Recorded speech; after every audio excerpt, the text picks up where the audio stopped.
and welcome to another episode of The Scorekeepers. I am your host, Daniel Farrell. Today's episode is going to cover video game music. Video games, contrary to this commonly held belief, are not a niche activity anymore. They're contributing over $19 billion to the U.S. economy in 2017. And not only are they a strong economic area in entertainment, but they're more and more being recognized for their artistic achievements and artistic qualities that set them apart from other mediums and allow them to accomplish things that you can't accomplish anywhere else in the arts. One area of video games that has grabbed the attention of fans from all over the world is their music. And today I'm joined by two fantastic composers who specialize in video game music. So please go ahead and introduce yourselves to the audience. So to my right. Hi, I'm Josie Brechner. My pronouns are she and they. I'm a composer, sound designer, and musician, primarily for games, but my background is all over the place. And I am Mark Benis. I am a composer and game developer, primarily working in games. I operate my own studio called Moon, and we make our own games and work in that kind of area. Cool. The first thing that I think is really interesting with people who specialize in video game music is asking them like what drew them in to video games specifically. You know, is there something that you first experienced, you're like, oh, I got to do video games? Or is it something you kind of stumbled into by accident that you're like, oh, I actually love this? You know, so, I mean, who wants to take the reins on this? Kind of what drew you into doing video game music? For me, it was absolutely Pokemon, the original Pokemon those are Red and great. Blue. Yeah. I remember, staying up with my yellow Game Boy, and because those old models didn't have backlights, I remember having a flashlight and actually having to like hide under the blanket and use a flashlight to play. And for me, that music, it stuck with me, especially just melodically. And, I remember humming them, as a kid. And from there, it was really the idea of exploring how do you make this kind of music? And I think that's something a lot of composers go through is, here's my favorite kind of music. How do I actually make that? If I wanted to recreate it. And from there, it just grew into something much bigger than I expected. Did you see the Detective Pikachu movie? Not yet. Everyone I know that knows I love Pokemon is like, oh, have you seen it? It's really good, but I'm pretty sure in the end credits, I think it's the red and blue music that shows up in the end credits. It's either that or the show music. I don't exactly remember which, but it is like the nostalgia. Like when it started, I was like, oh, here we go. There's my childhood. Right, so. yeah. That's so good. Mark is notable for showing up at game events wearing like a Squirtle themed like button down. Yeah. It's very good. You have all three now, or are you just still waiting? I'm waiting for them to put out the Charmin. Yeah. Okay. Got Bulbasaur and Squirtle. My background, I think, untraditional in that I didn't start thinking I wanted to pursue music until I was graduating my undergrad in around 2012. I had grown up playing music and drums and saxophone and rock bands and school bands, but I just for some reason was like, I'm going to go into marketing. Didn't really know what I wanted. And then as I was graduating, getting started in digital music and experimental electronic music and sampling and stuff, and tried to do the indie music thing for a while, including touring and releasing a lot of albums on my own, but I just didn't like it. I didn't like the stress of translating headphone music into a live experience because it wasn't what I was writing for. I was writing just for stuff to be listened to. And then around that time, people were like, oh, your stuff sounds kind of video gamey. And I love video game music from growing up, which I don't think is a requirement for working in video games at all. And so I took a step back and was like, what do I really want to do? And so I was kind of emailing folks for advice around that time.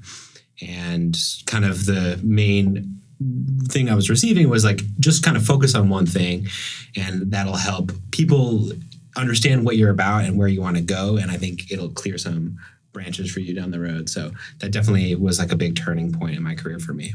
You talked about transitioning into video game music. What was your first experience writing for games? So when I had that moment, this was around 2015 now, I was like, okay, well, I need something to show to game producers and developers that I can do this kind of genre work, for what it is. So I wrote a bunch of chiptune style music in the tropes of Zelda and Pokemon and stuff like that, and released an album into the Creative Commons on Free Music Archive. And then that album got heard and was used as early temp music for this game where developers had a composer, but the composer flaked on them. They were using my music. So they were like, hey, is this person working right now? And they saw me on Twitter and reached out. And so I ended up scoring my first big game, which later would come out for the Nintendo Switch, this game called Blossom Tales, The Sleeping King. What about you, Mark? What was one of your earliest experiences composing for games? Initially, how I got into actual game composition was through game jams. This was probably back in 2016 or something. I wrote some music for my first game jam, which, just in case people aren't aware, it's where a bunch of developers get together over a weekend and make a game over like 48 hours. So they do that in film too. I know that they'll have like 48-hour film like things where they'll try to make a film in 48 hours. So. Yeah, so it's very similar to that. That was what first got me working and collaborating with people. And it was this game called Bam-like. It was like a very simple dungeon crawler, and it was an 8-bit thing. And that was initially where I was coming from as an 8-bit composer. And from there, I did more game jams, and I met people in the community here. And I have to say, just as a little segue, that the community here in New York for games, especially specifically playcrafting, has been so supportive into actually turning writing music into a career. And I would say, anyone who's thinking that game composition is a career path for them, I would definitely recommend reaching out to the community and finding like-minded people to make that a reality. The New York scene is how Mark and I first met. Yeah. So I don't know when it was now, but maybe like 2017-ish. Possibly, Yeah. Yeah, 2017, that sounds right. It was like nice coming to a game event and people being like, wait, you don't know this other composer? Because there's not that many audio devs like in the local scene. And in New York, there are maybe like less than 10. Yeah, I mean, prominent ones that, like you see a lot at the meetups. So, it's a small world. Yeah. It is, for sure. I don't want to speak for Mark, but I was really excited to meet Mark. I was really excited to meet Mark too. Brunch at a diner. It was really good. Yeah. And I think you were wearing the Pokemon shirt at when we met up. He's forever ingrained in your mind as the Pokemon shirt guy. Mm-hmm. Mark, you talked about chiptunes a little bit. Yeah. And I was just wondering, for both of you, like, what areas of music influence you? I mean, can you talk specifically about areas of video game music like the chiptunes, or just, in general? Let's see. Recently, I've been listening to a lot of banda music, which is like from Mexico. It's like a mix of brass, accordion, and like clarinets. It's kind of this fusion of Latin music and like German like waltz from early immigrants there. I'm super influenced by like cumbia and stuff. There's like a ton of Latin and Latin jazz influence in like the sort of game music canon, especially in Nintendo. It's like genre of games and sounds. So I feel like a lot of the game composers I know have actually pretty broad ears when it comes to the kinds of things that they listen to on their own. I think that's also a good point Josie makes, is that even though a lot of these styles are in video game music, they also come from, cultural music, and not necessarily just listening to video game composers is the way to get your inspiration. Film music I found also a good source of inspiration, or even, just speaking outside of audio, like artwork or books, or finding your inspiration anywhere you can find it, I think is important. Well, you mentioned film, and obviously you both studied film composition at NYU. Is video game composing a very different approach to film music? I would say it's similar, but the saying that I always kind of think of when someone asks me, what's the difference between film and video game scoring? It's, for film, you're scoring to picture, but for a video game, you're scoring to possibility. Wow, that's so deep. I want that on a shirt. Definitely not mine. I stole this from at least 5 other people. I will say that openly. But it just has stuck with me ever since I heard someone say that, because video games is all about predicting what the player is going to do and creating the illusion that the music is matching exactly what they're doing, even if you as a composer have absolutely no control over what they're doing as a player. And I think that kind of aspect is what makes video game composition so interesting, because you have to think about it more than just music. It's a system. It's interaction with a player. It's working with a whole team of animators, developers, designers to really make the whole game work together. Mark, I think we're a little bit different. I think your music tends to draw more from film music and like a classical repertoire than mine does. And I think film music overall tends to be more inspired by classical and like orchestrally centered music. And this is like one of the reasons that I love working in games and feel really inspired by working in games, is that sort of basic idea of what directors are looking for is more flexible in game land. on average.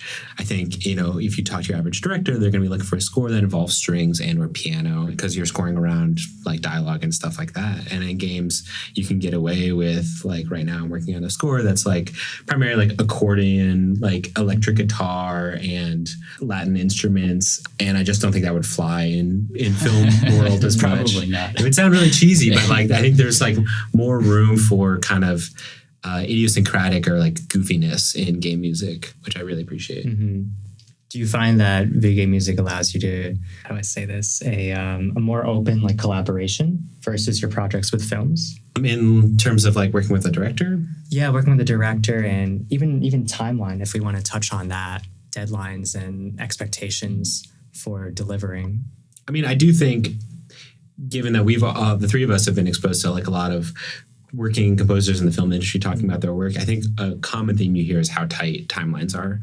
And I think games is a little bit ahead, even though it's terrible, like labor-wise, games is a little bit ahead of the film industry in terms of trying to stave off crunch and not work people to the bone, like not try to do a whole score for a game in 3 weeks or some of the really TV composers are always times. Wild when they're talking about their stories. To me, it sounds so unsustainable and disheartening. Yes, I agree. Know why you would choose to do that to yourself. I think it would be interesting to hear from both of you talking through your processes of writing music, actually sitting down and composing a score for a video game or a film or concert music or whatever you're doing. Sure, yeah. I mean, that's kind of a perfect question right now because I'm just starting a new game, which is a Western. So for me, it's, drawing upon, Golden Age and some newer like Red Dead Redemption and, some newer Westerns.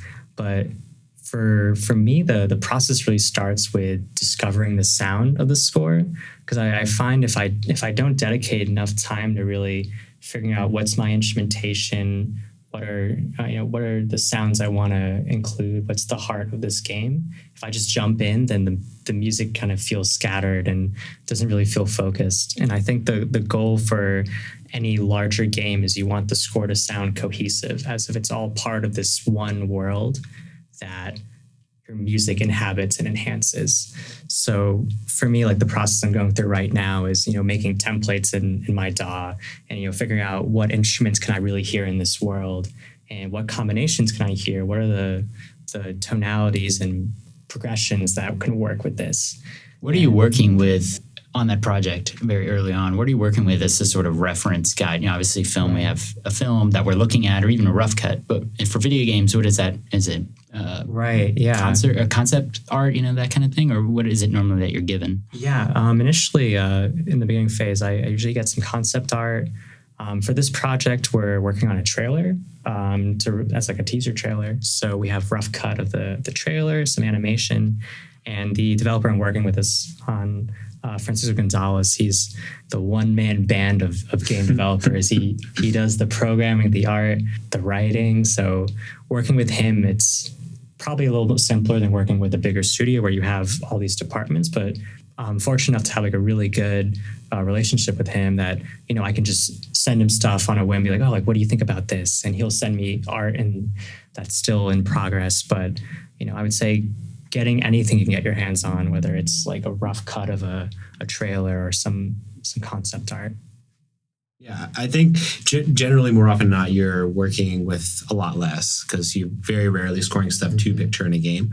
And most of the time, developers will give me a couple sentences about what a track is. Like, we need some kind of like moody music for this section that speaks to these characters, and like a YouTube link with like a reference.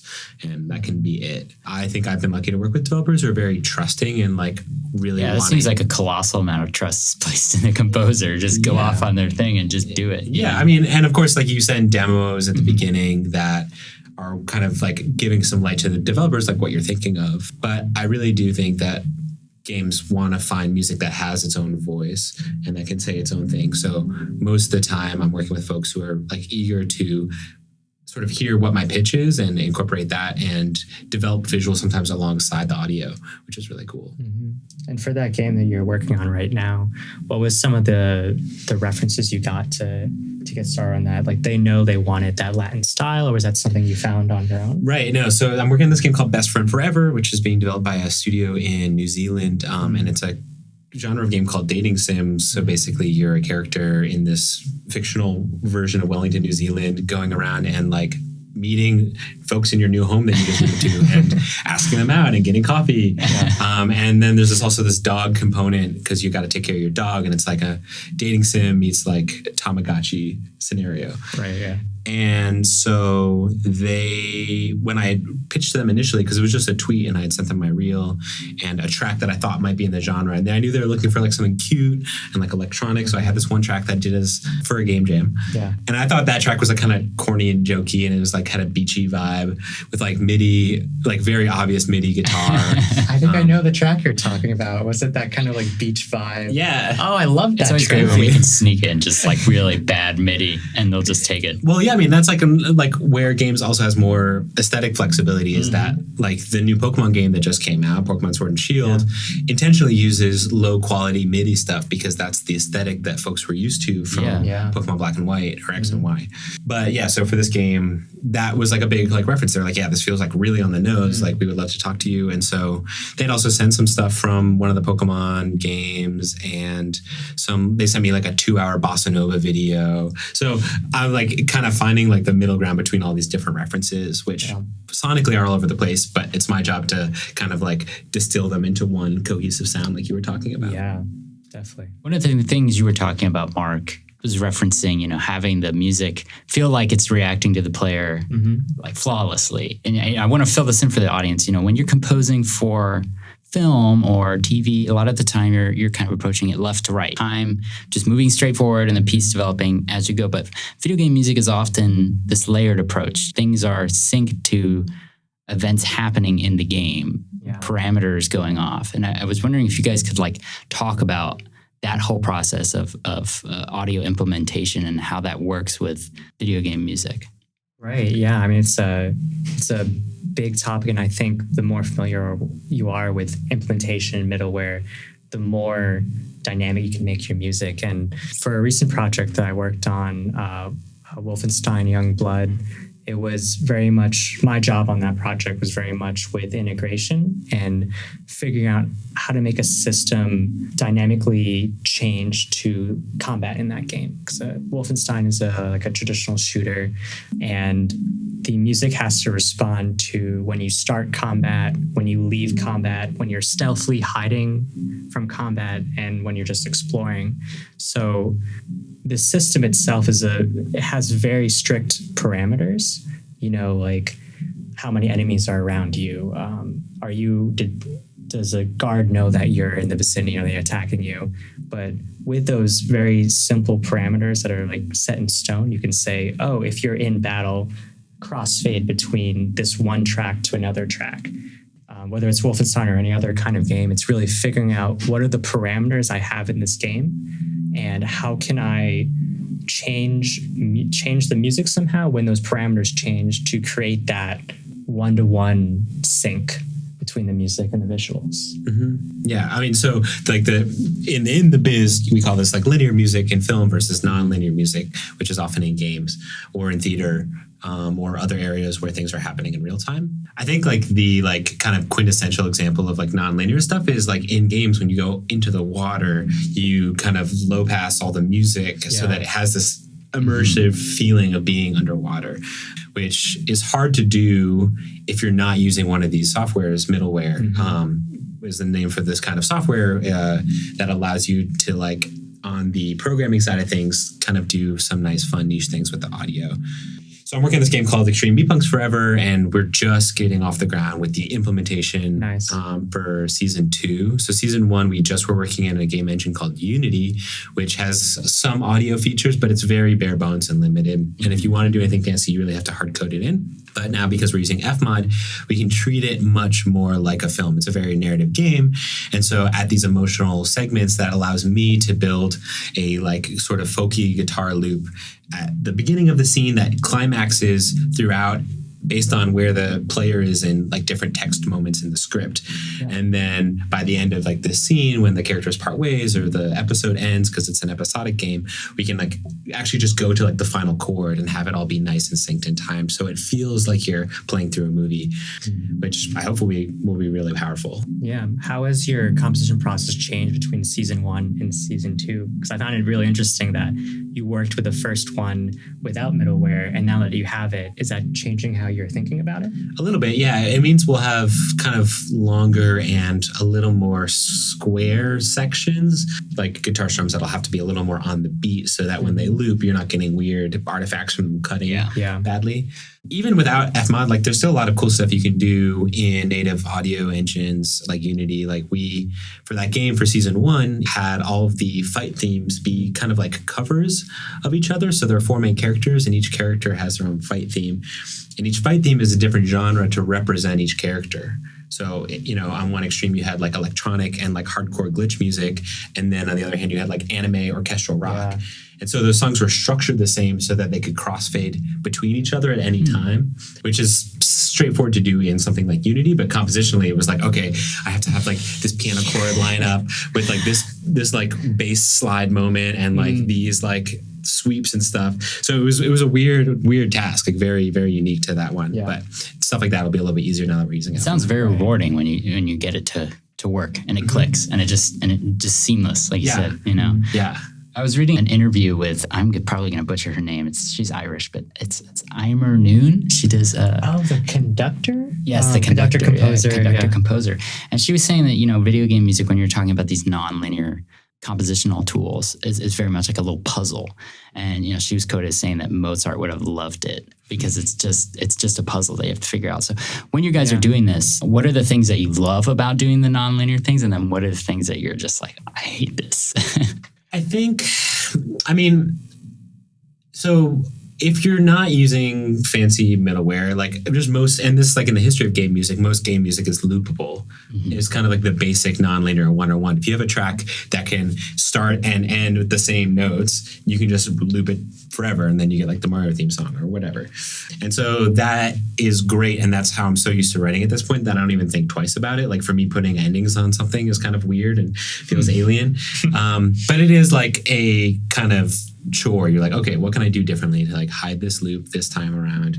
Okay, I had a little drum fill at the end of this one. So, okay, maybe I can split the intro in half and put half of the intro at the end of the piece so that it feels more like organic when it comes around. It's just like a puzzle that you end up having to do a lot as a composer. Yeah. And on that note of loops, you know, sometimes making sure things aren't necessarily too memorable.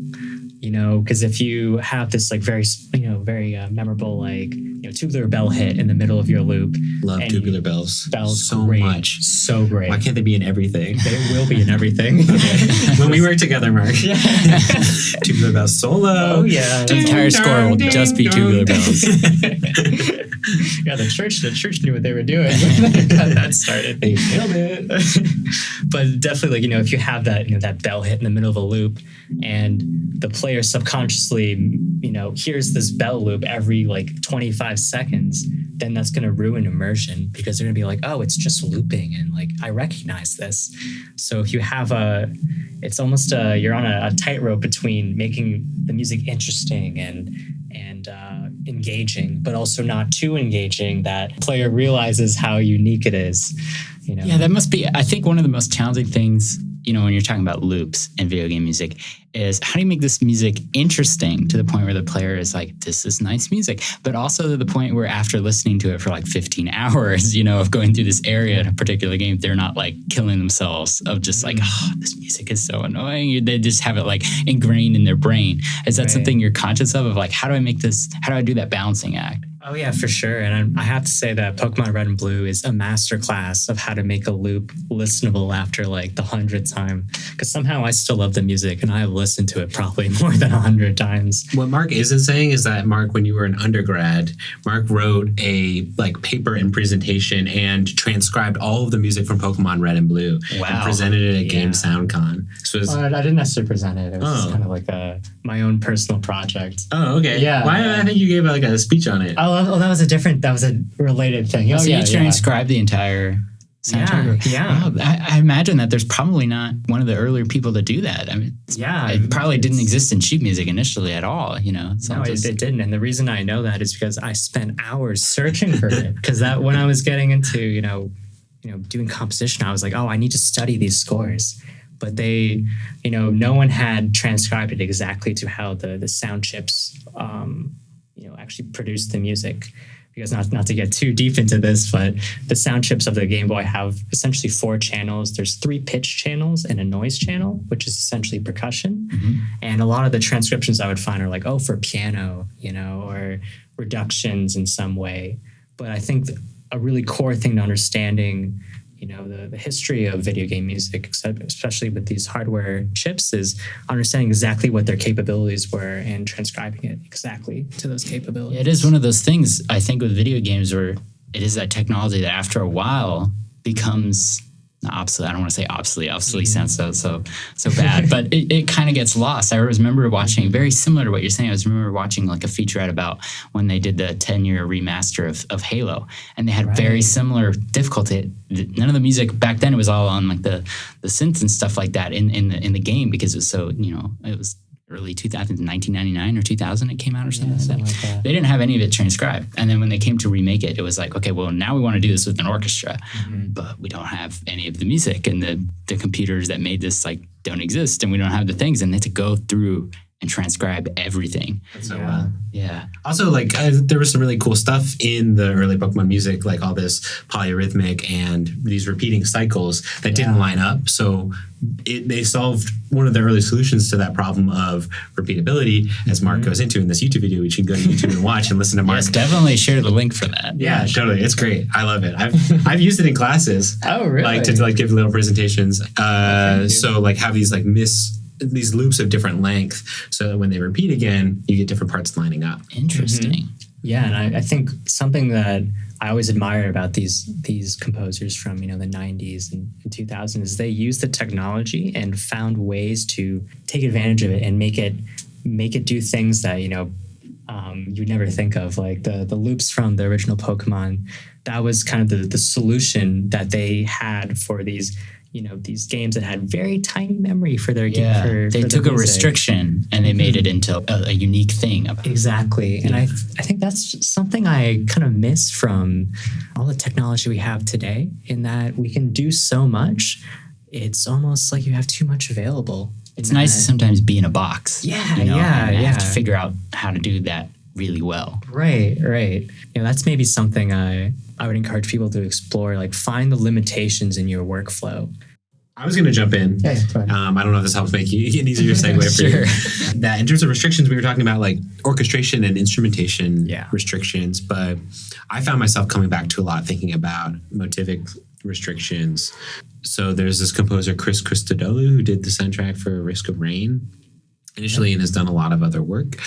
But he also does full YouTube commentary on its soundtrack. So you can go listen to his whole thoughts on every song, which is great.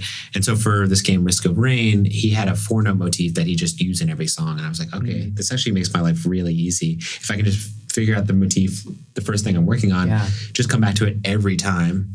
I found that actually really useful for feeling like I'm staying in a related territory. So like, I'm using common instrumentation across everything, but if I can have one main motif or 2 main motifs for a game, I just feel like it gives it that feeling of like solidity. Gives it an identity, that you're just like, well, that's this game. That's this too. But also like it gives you that feeling of like working within that restriction. So you're not constantly grasping for like, okay, I could just do anything right now. Yeah, I think that's such a good point, because something I kind of thought when I was a younger composer and a little dumber is that if I only use one theme, then like my score will just be like a 1-note thing. It won't have any like variety. But there's actually so much potential with, if you just take one theme and say, oh, what if I double the note values or change the key or the mode?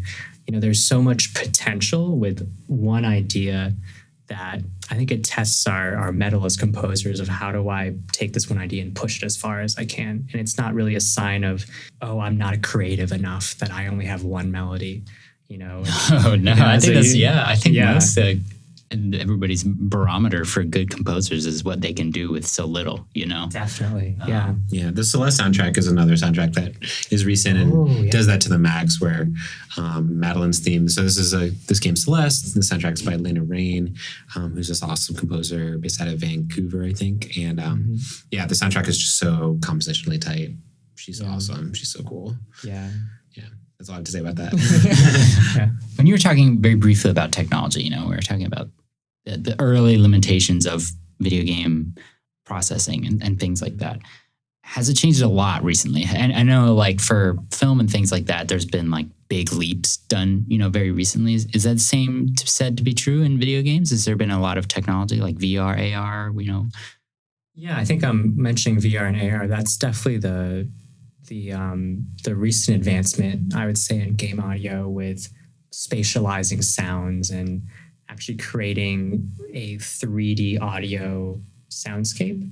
And it almost poses a new challenge for composers. I haven't worked on too much AR or VR stuff, but from some of my friends who are working on it, you know, you see this challenge of, because all the sound is spatialized in a scene, where does the music come from? You know, is the music just this like God that's like playing a violin and projecting it down onto you?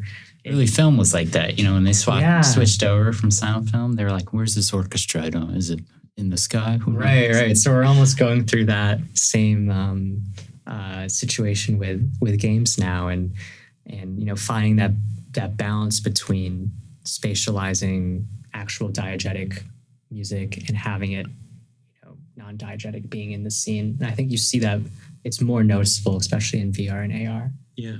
This is actually, there's an interesting correlation between this and what people are trying to. So there's a big accessibility push in games right now, which is so great because so many games could do so much more to be more playable and more accessible for players of all kinds. And so in terms of figuring out what do we do with subtitles in VR, like should we have them above the source where the sound is coming from, or audio cues, or should they be at the bottom of your field of vision so as you're looking around? Oh, I never thought of that. It's a whole big question that we're kind of just trying to figure out best practices. And so the same goes for music. Our friend who's a New York-based audio dev, Alec Galambos, who incidentally just runs a whole choir and composes choir music on the side. It's so unbelievable. Is also very deep in this kind of idea of like, how do we best mix music for VR? So he's talked a lot about like, okay, maybe we can do some sort of cool dynamic mixing where we place distant music like behind mountains in the video game and have it come up out of there. Or should we be separating things in like a bubble around the player where you have like high sounds like above the player's head and bass sounds like below them? You know, because we're used to this problem in 2D mixing where usually we're centering the bass down the middle. This is kind of like basic mixing theory 101, splitting sounds to the sides to create this kind of semicircle around you. But now that you have like a full sphere, it really just changes the game. Like Dolby Atmos. I don't know if you guys have ever. I haven't seen one of those. But that experience, the way that they discuss mixing in Dolby Atmos, where you've got speakers above you, behind you, left, right, all over the place, and you'll have like a helicopter or rain, you know, coming over you. It's a very different experience. And that's interesting that VR has similar sort of challenges in that. Yeah, I would love to just be immersed in digital rain 24/7. Just the sound following me and a cube around me. Amazing. I mean, besides VR and AR, is there any other areas where you're like, that looks like a very interesting direction for video game music? I would say just kind of touching on middleware, you know, again, and the advancement of programs like Fmod and Wise. I think that those kind of systems are really pushing what video game music is and what it can be. And something I've been really excited about recently is seeing video game music coming into the concert hall with things like Journey Live by Austin Wintory, where he actually conducted someone playing through Journey and had like I think it was like a 30-piece group actually just live scoring someone playing a game. And it was initially a Kickstarter project actually. And for one of the backing tiers, you would get a physical score of a physical conductor score. And I definitely backed that and got that score. And it is like some of the most amazing sheet music I've ever seen. There's literally like cues saying wait for the player to do this or loop this until you see a cue from the conductor. It's taking the systems of a game and the live music of an orchestra and combining them together into this really amazing mix of technology and live music. I'm surprised maybe somebody has, but when they do these electroacoustic concerts with Macs and they're triggering events, in real time, I'm surprised nobody's sort of like combined that system with video game. Maybe they're playing the game while also like triggering, I mean, that's happening. It's just happening in the software mostly. Yeah. So like partially like through middleware, as we talked about. There's a game I really, really love that I still feel like not that many people have checked out. Have you played Ernog Unlimited? Either? No. The developer is this person, Niflis, who I believe is Swedish. And all of the audio for the game runs off of a neural network that he built. Actually, I'm not sure of Niflis's pronouns. I'm going to use they just because I'm not sure. Okay. And so certain things in the games trigger stems to come in and out or trigger chord progressions to change. Mm-hmm. So like there's buildings that you can climb and it rises key every time you climb a floor of this building. Whoa. But does it on the fly and it's playing the music in real time because of the neural network. So it can do things like have a bomb effect go off and scramble, just randomly reassign like notes and rhythms and stuff. Mm-hmm. That's kind of what we're talking about, where like the player's actions are very rarely changing like the core essence of the music, and it will be different each time. And that I think is a super complicated way that we're going to start seeing more procedural music stuff for sure. But that's not that accessible yet to kind of like your everyday composers. Yeah, you were talking about bringing it into the concert realm and accessibility. I feel like film music's finally starting to get that sort of street cred, I guess, in the concert halls and being brought about as sort of being of quote unquote having value as art. I feel for a long time is sort of like nose down on, and I still think video games haven't quite got there yet. I think there's a lot of people that don't encourage it for whatever reason. Do you guys think that there would be more opportunities for video game music to make the transition into the concert realm and concert halls and schools and things like that? Okay, I have a lot to say on this subject. Me too.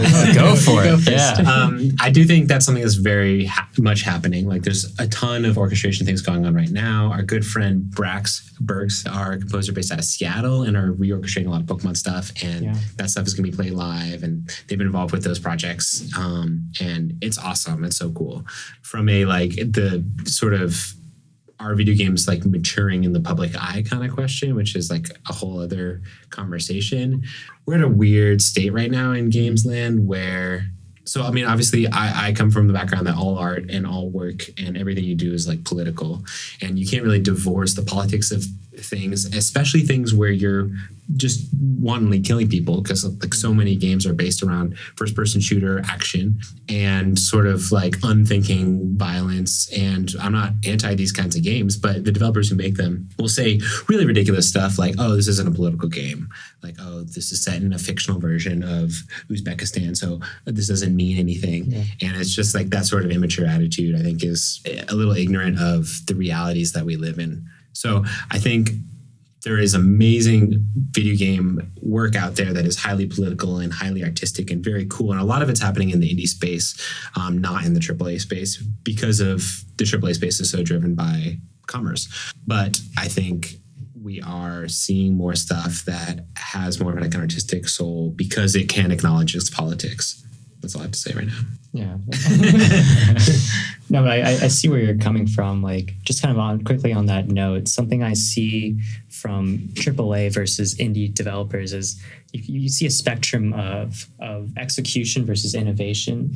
I find that indie is pushing the innovation side, and a lot of AAA, having to have quotas and margins they have to meet and push execution. I'm not going to name any series, but like certain games where like we're on our 10th version of that, and they release one every year.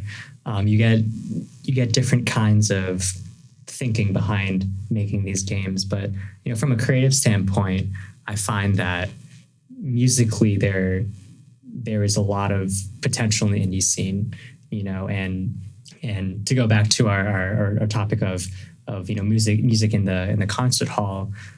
I think the greater like orchestral community is starting to really see games as something that belongs in a concert hall. And the one person I always think of when I think of game music concerts is this amazing conductor Amy Anderson, who conducted the Legend of Zelda symphonic tour series, and she puts on a lot of really great concerts geared towards bringing film music and game music and making it accessible. And something she always kind of says about game music and is that it is the music of our times. It's the music that the kids listen to and that the mainstream people listen to, and denying that and instead playing more Mozart and Beethoven is just denying the truth that our society is moving in that direction, and we need to embrace that. Yeah, quite possibly. I think people are listening to game music, honestly, probably more than any other area of music, and they probably just don't even realize it, I think also game music is people's biggest exposure to classical orchestral style music. Yeah. And I mean, just personally, I feel much more inspired to listen to contemporary composers writing in orchestral styles than to dig through the classics. It just wasn't part of my background. It wasn't part of my canon. And there's a lot of gatekeeping and elitism around okay, do you know which Bach sonata is in D minor? All that stuff. Yeah. Even finding things sometimes, you're we're doing these assignments through our grad program, which is how we all met. And it's you're trying to find a specific number one op 50. And it's just really obtuse. I think it's just, there's a lot of... I remember going through undergrad with a listening test where they were just drop the thing and they're identify the piece. I'm why? Yeah. What good does this do? Right. And it underscores an issue, which is there's so much veneration of this sort of canon of work. But the placement test for NYU, which covered, a couple 1,000 years of music history, mentioned one woman. So I'm not super enamored with the culture of classical music in general. It just feels kind of unwelcoming sometimes. Yeah. And that's actually, the idea of women composers in games. I actually think that games as a media itself, there's definitely no parity in between male and female composers. There's definitely a lot more representation, I find, than in film. There are some really incredible women composers. I'm blanking on the name. On her name, she recently wrote Sekiro. She works with From Software, but I feel there's more representation for sure in games, which I think is helping. Sakuragi, the person who worked on Resident Evil. I forget her first name. Yeah, I'm really bad with it. Seems like what you were saying, Josie, about your coming from your background, and it seems that there's more of that in video game music. I still think you're saying film music is still sort of almost teetering on that edge of classical elitism, and I think it's because film music's lineage follows much more closely to classical music. It is the ugly stepchild of concert music, but video game music is sort of your neighbor in the other house, where everybody's kind of coming from all these different backgrounds. Right. And it is very interesting that video game music is just so diverse with its base of composers. Yeah, sort of. I mean, while I do agree with Mark that it is better than the film world, I also honestly at times feel really, really despondent about the lack of mentors that look like me. The very few trans people working in games, very few trans men, and very few women or non-binary folks in general. So while there are a handful of folks out there, maybe 100 folks across the entire industry, when you're going to conferences like Game SoundCon or the Game Developers Conference, and you just see rooms full of cis dudes, it's really, really hard to want to continue being in those spaces. That's something that is echoed a lot in our program, and our program is bringing in speakers, but 90% of the speakers that come in are cis white dudes. Yeah. It just, it's just the signaling over and over again that there aren't people like you out there, so you'll never be that same sort of level or esteem that other folks will have, which I don't think is true. I believe in my abilities, and I feel like I have a supportive community, and I'm lucky in that sense, but it can be pretty bleak out there. Yeah. Do you have ideas how we can help push that make the scene more diverse. And I mean, the biggest one that keeps coming up again, and I talked really vocally about this at Game SoundCon, is that like we just have, it's 2019, almost 2020, and like people are still putting together all cis white dude male panels. And I just think that's inappropriate. Like, what are you doing that you don't have a network where you can invite one of your friends who happens to not be a white cis dude to come be on a panel with you? And just like people aren't thinking about it. Yeah. I like have talked to people who are organizing these panels, and it seems like they're asking the same 5 like women or non-binary folks at the top of the field, and just like haven't ever considered why their networks are so undiverse or unrepresentative of the larger communities that are out there. Yeah, I think that's a really good point. It's that the community that grows is based on what, this is a weird way to say it, the community that grows is based on what you portray to the world. If you're having everyone at the top being cis white men doing talks, that's going to attract more cis white men to the community. And I think, finding those people who are not from that background to actually be on talks and stuff is a good. Yeah, I mean, it's not just like panels or talks too. It's also in the studios themselves. Right. So many of like the big audio studios out there working on games are almost entirely all dudes. There's a handful of like studio leads out there who like are talking about politics and are talking about representation. And those are the studios that have an easier time building a more diverse staff, because people, they're signaling to the larger communities that they're a safe and inclusive place where folks who are coming in that are not looking like the prototypical worker in these studios are going to be supported and welcomed and have their voices raised, as opposed to sort of diversity or tokenized hires or just studios who just don't care. Yeah, I think I know the studio you're talking about. I'm not talking about one. I'm talking about like 4 at least. Okay. The good studios. Yeah, the good studio. Yeah. So I got to, there's a studio that I really admire called The Shell in the Pit Audio, and Gordon McGladdy, who runs the studio, is a mentor of mine.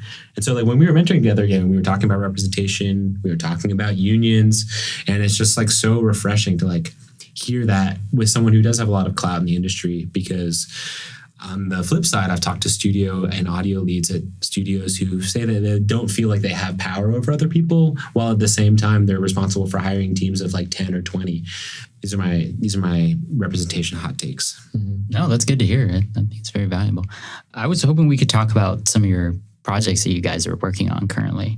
I mean, I have some listed, but feel free to talk about ones that are a little bit more recent, I guess. Okay, I just talked a lot, so Mark should talk. Yeah, Mark. I had talking about, I mean, you mentioned it briefly, but Wolfenstein Youngblood that you were working on with Tom Salta as part of his team for audio implementation. If you wanted to talk a little bit about how that was. Yeah, sure. This was, I think, back in fall 2018. That was when I started working with Tom around the summer, and this project came in, and the core part of the game that I worked on was building out the Wise middleware and Wise integration for the combat system. And it was the experience of like taking this system and figuring out how can we make it adapt to the combat states was really rewarding. And my main role for that collaboration was really taking the tracks that Tom wrote and making sure everything would seamlessly transition between one another.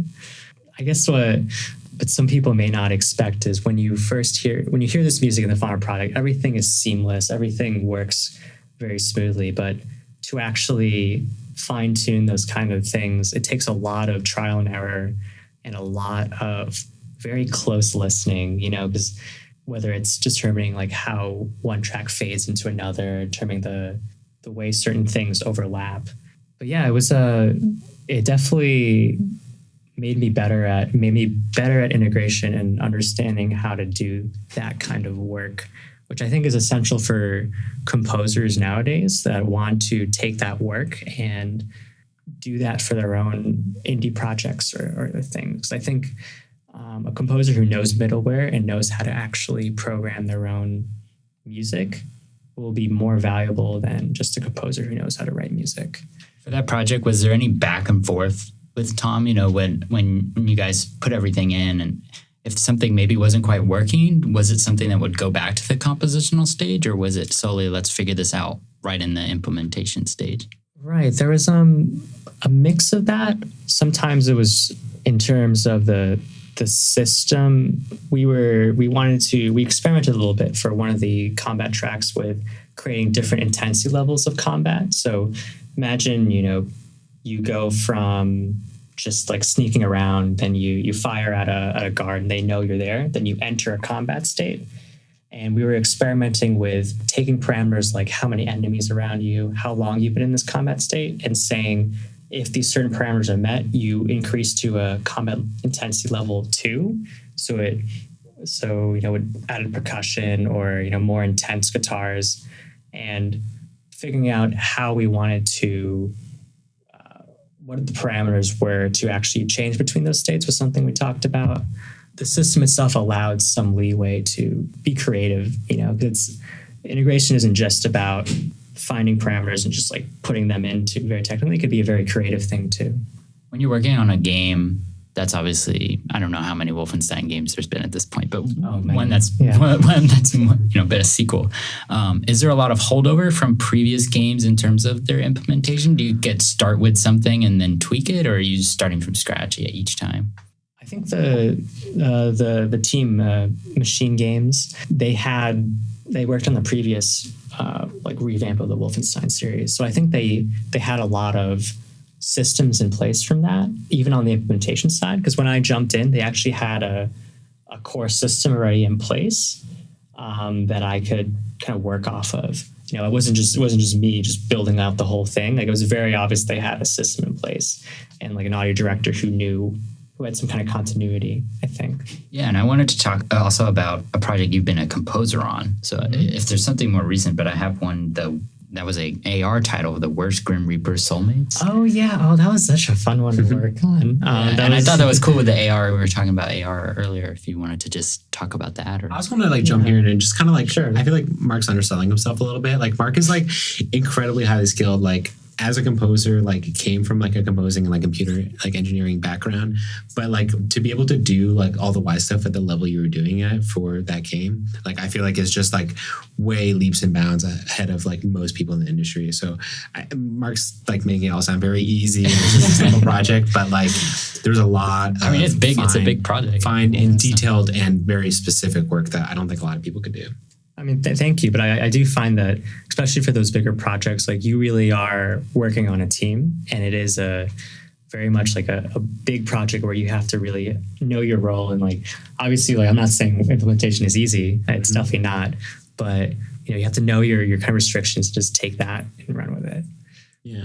But also being able to slot in and be a good collaborator and be a team player in that sense. It's that's not something that's easy for everyone. Oh, yeah. That's tough. Yeah, definitely. And with the recent AR game that we made, that was with our studio Moon. We made The Worst Grim Reaper Soulmates, which was a collaboration we did with Bose, the audio company, and Playcrafting, the local games company that Josie and I kind of see each other at a lot. And they're such a great organization in this community.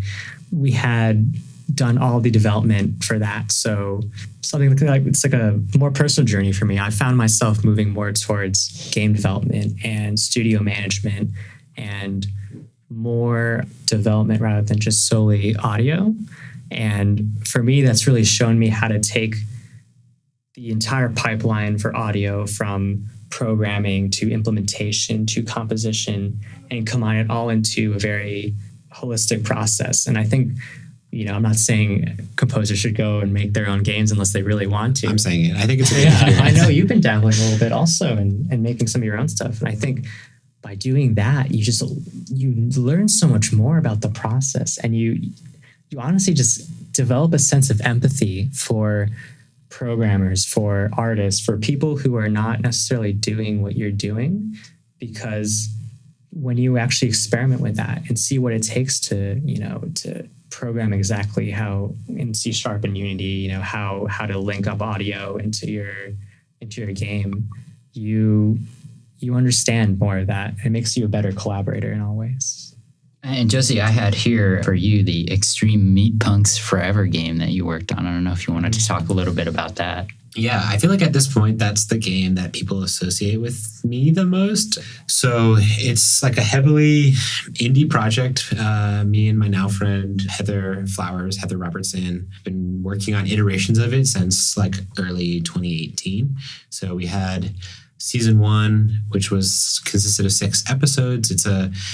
It's a combo of this visual novel style of game where you're kind of like playing through a story and making story options, and then a mech brawler where you're like using mech suits made out of meat to punch neo-Nazis off of cliffs. It's awesome. So the soundtrack for that was another thing where Heather was like, okay, here's like all the genres I kind of want to like work in.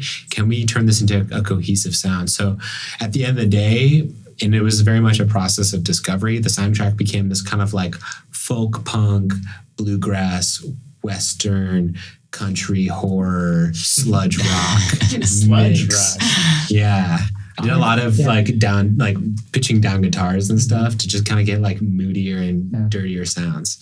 So this is my first real time really coming back to a sound and feeling like there's like an expectation for fans out there. Like there's a lot of folks who play the game and a lot of folks who responded really awesomely to the music, and I'm super humbled by that. And I've been working on the implementation, and I'm scared to start on the music because I don't want to like let people down. So I'm trying to figure out how to come back to these sounds, but also take the music in like a new place, because I do think that things should be constantly changing, and it's good to push to a new direction. So we kickstarted season 2 this summer.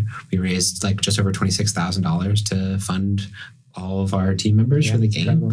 Which is really exciting. And so now we have a year to make it.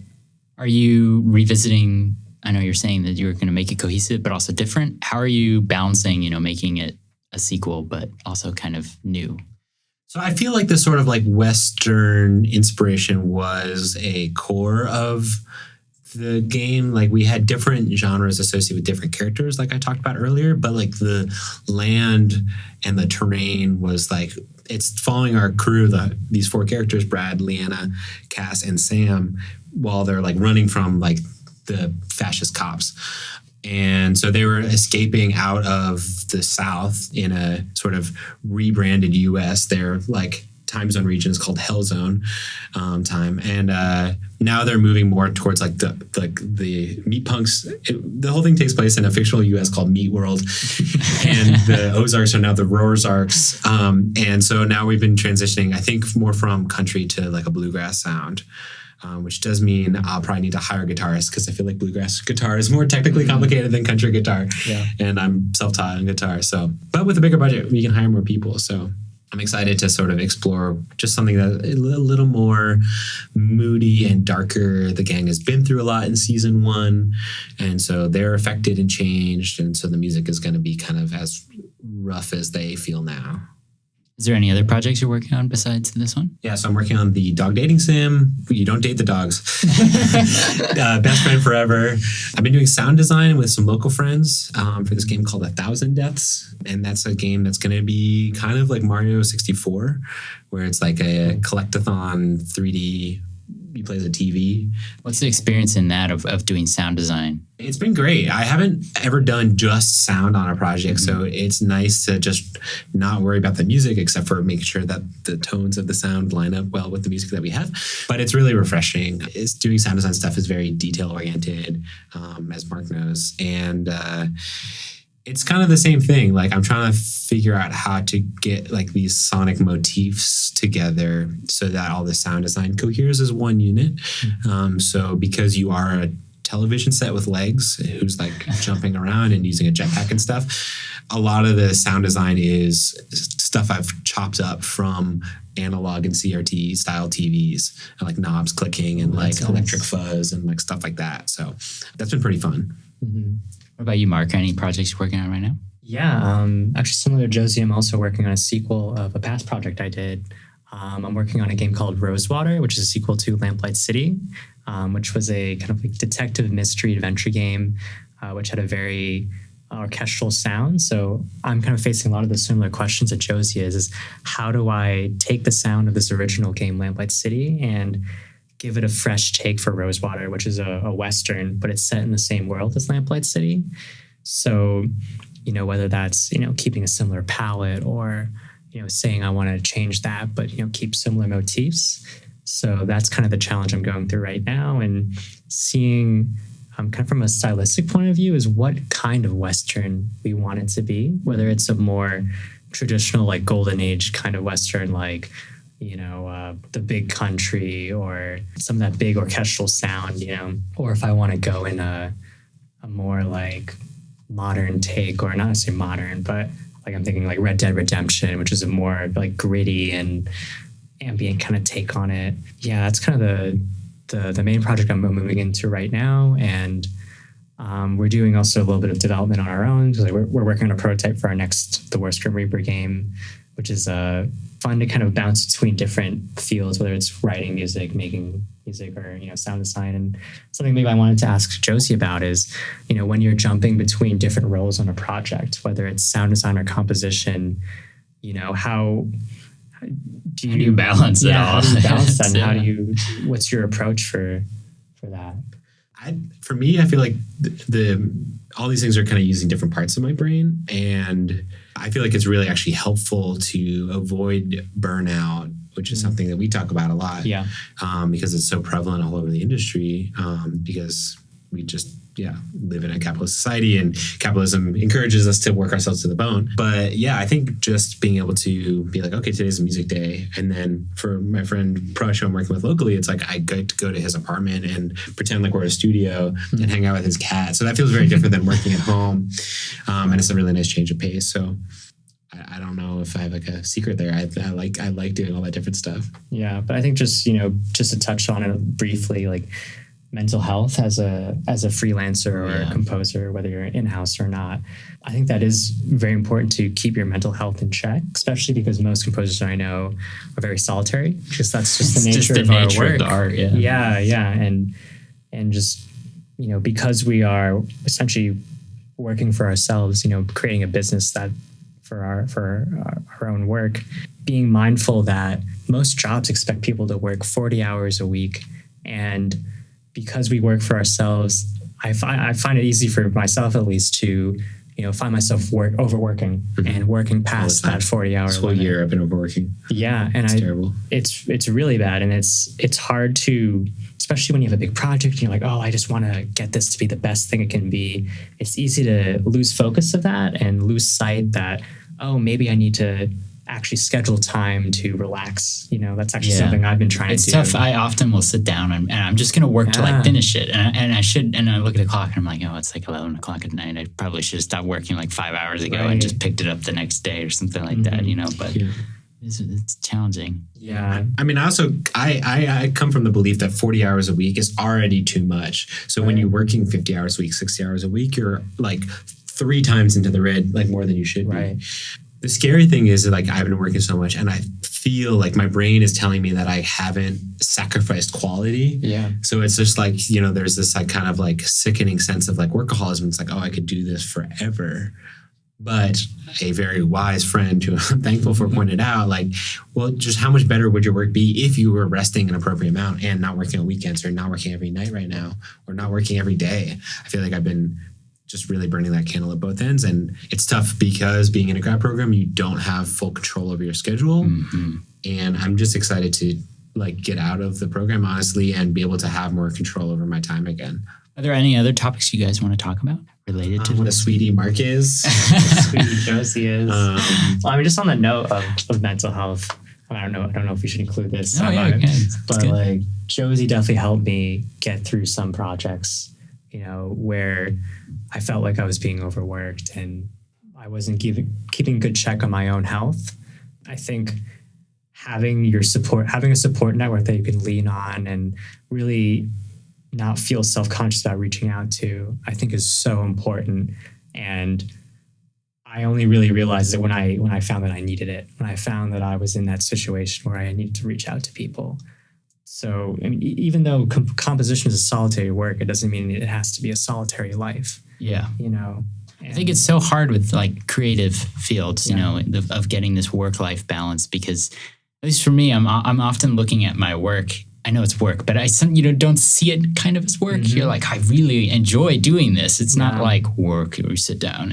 But you kind of often have to take that step back and be like, it is work. You do have to take a break. You do have to have people to go to and get out of that mindset. Especially so in games where it's like, I think if you're not working in the games industry, the popular perception is, it's just fun all the time. You're playing video games and hanging out. But like, it's really easy to get seduced by just not considering that labor. But, labor is labor no matter what you're doing, whether that's writing music that you're having a fun time doing. Mm-hmm. If it's not stuff that you're not doing for money, I kind of lost my train of thought here. The double negative threw me off. But if it's something you're doing for money, like that is work, and you should find time and things to do to recharge that you're not doing for other people, that you're doing only for yourself. Yeah. I think something Josie I've noticed has been really pushing recently is, fair rates for composers. And such a challenge. Yeah. Making sure you arts in general, I think, is fair rates for artists is very bad.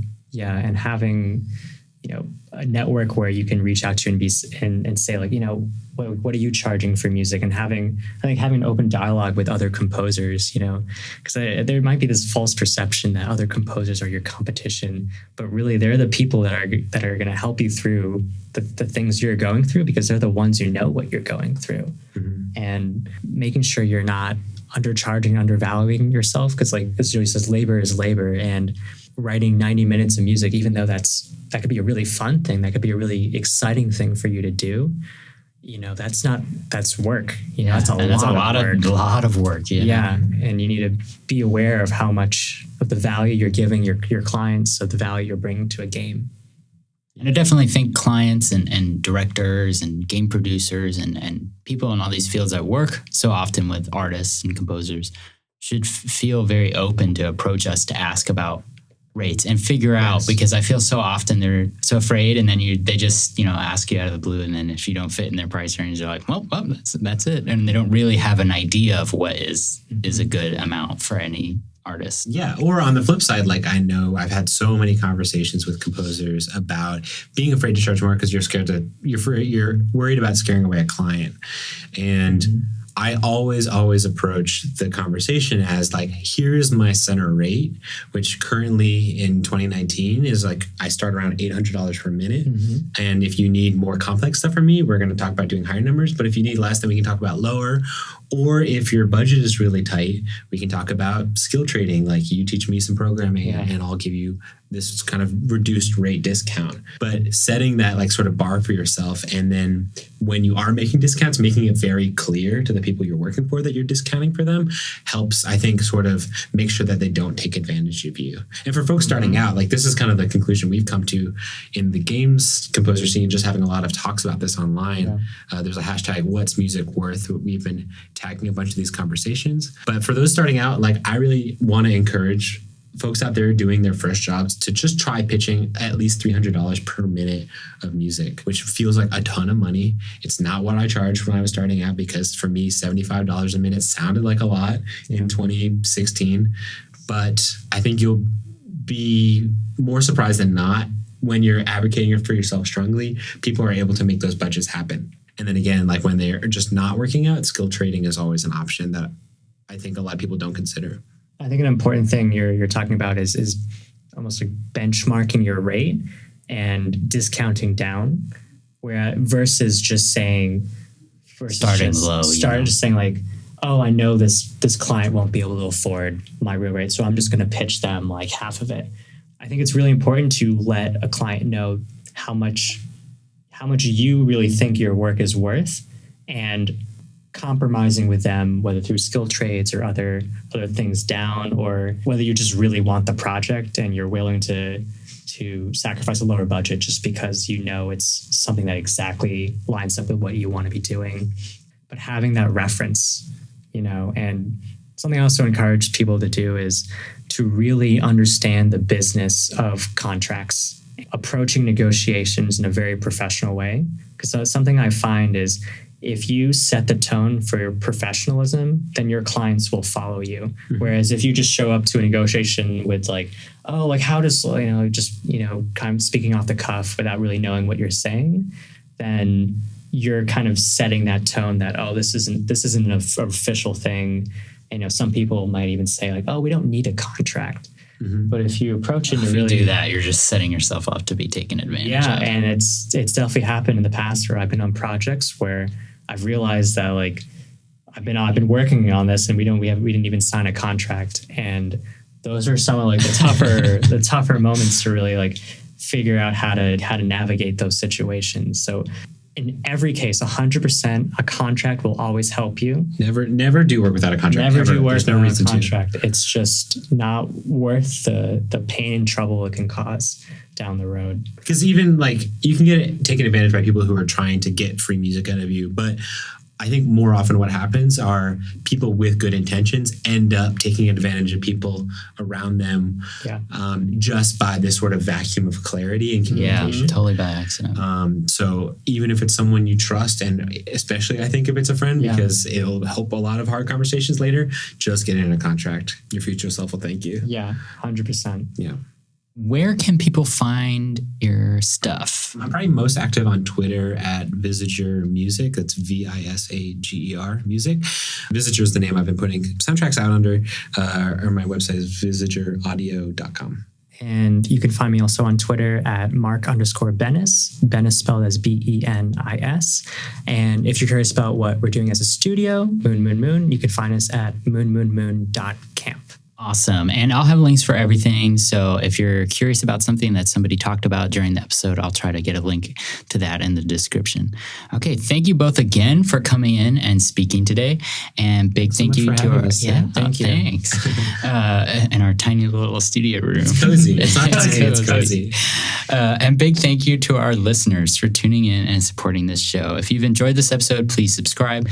Our podcast is available on basically every podcast platform, including Google, Apple, iTunes, Spotify, YouTube, and more. Subscribe on any platform you prefer, and you'll get continued updates about new episodes and hopefully coming more frequently. This has kind of been once every 2.5 months kind of right now. It's just finding the time to edit these things. They're long. They take a long time to edit. But we'll just see how that works out.